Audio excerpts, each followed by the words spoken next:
Hello, Assalamu alaikum, dear students. Last year, in the last session, we studied what exactly democracy means. Let's recapitulate what we studied in the last class. Last time we studied what's need of the government, why we need government, and I go to its historical context, why we need any government. Second is different. We studied what are different forms of the government: monarchy, dictatorship, military rule, democracy, and what are their ingredients. Last we say that it's the trend that most of the countries in the world they pretend that they are democratic, and what exactly are the tests, are the features which with the help of which we can say any country is democratic or not. They are the final decision is taken by the people who are exactly elected by the people. Number one. Second is there should be free and fair election. Third is one vote, one value, and value of the vote of all voters should be equal.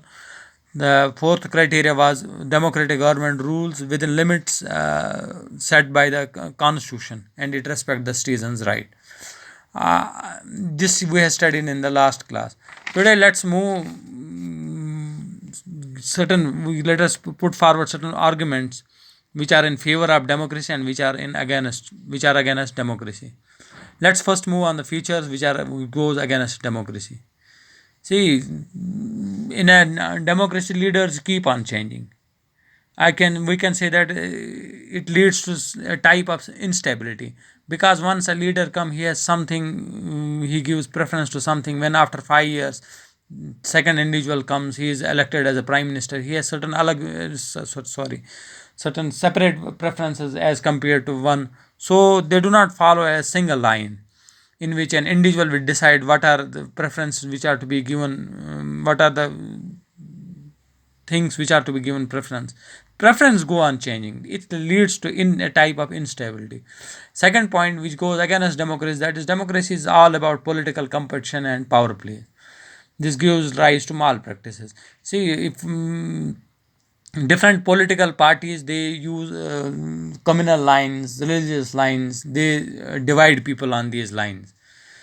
So in the long run, it gives rise to malpractice, because their agenda is not in the long run to give something to the country. Their agenda is to come to the power, and it has many of the times it has detrimental consequences on the nation as a whole. Third is it gives rise to red tapeism or the delays. See, if any action is to be taken, any legislation is to pass, it has to be passed through Lok Sabha or Rajya Sabha, then Lok Sabha or Rajya Sabha. I mean, say without finance bills, any bill can be introduced in either of the house. It is then passed in another house, and at the end, it needs president's assent. So it's a cumbersome, a lengthy process. It leads to red tapeism. Many of the times, some bills are pending in parliament from last 30 or 40 years. Many of the times, they're passed in one house and they don't get the assent in the second house. So in the long run, it leads to delay. Instead of it, if the administration of the government is in one hand, he can take decisions. There is no need of this hectic process. It's one of the feature which goes against democracy. Fourth feature is corruption. See, among political parties, there is a lot of political competition. They use money to lure people. Ultimately, it gives rise to corruption. So, fifth point is people do not know what is good for them, because in our country like India, people are very ignorant. So they are most of the times used as a vote bank by political parties. Now let's move what are arguments in favor of democracy. Some of the arguments which are in favor of democracy are as democratic government is better form of government because it is more accountable. If we will take example of famine in of nine which struck South Asia and southern part of Asia from 1958 to 1961.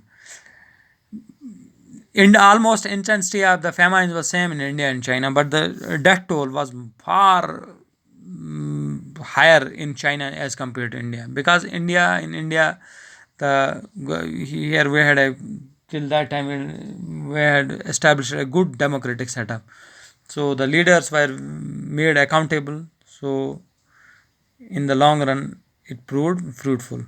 Second is it improves decision making.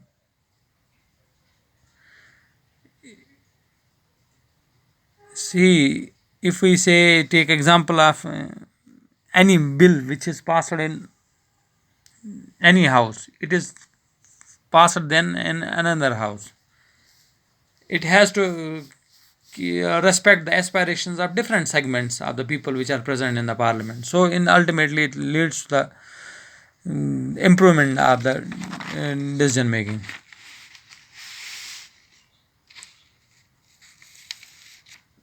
Third, it is method to deal with differences and conflict. If a single individual passes laws, there is no one to oppose him. So it leads in the long run. It leads to various problems. But in a parliamentary, in a democratic setup, there is a discussion, regard and respect is given to everybody's voice. So that's the best way how this diversity can be held together. And fourth is it maintains dignity of the citizens, because if a government is doing against the aspiration of the people, it is well known to them that in the next tenure of the government they will not come to the power. So in the long run, the government keeps the aspiration of people and it's in its consideration, and it gives dignity to the citizens. Fifth, it allows to correct its own mistakes, because there is a room for correction of mistakes. Wish you have understood it well. I will next time try my level best to make another class. Thank you. Have a good day.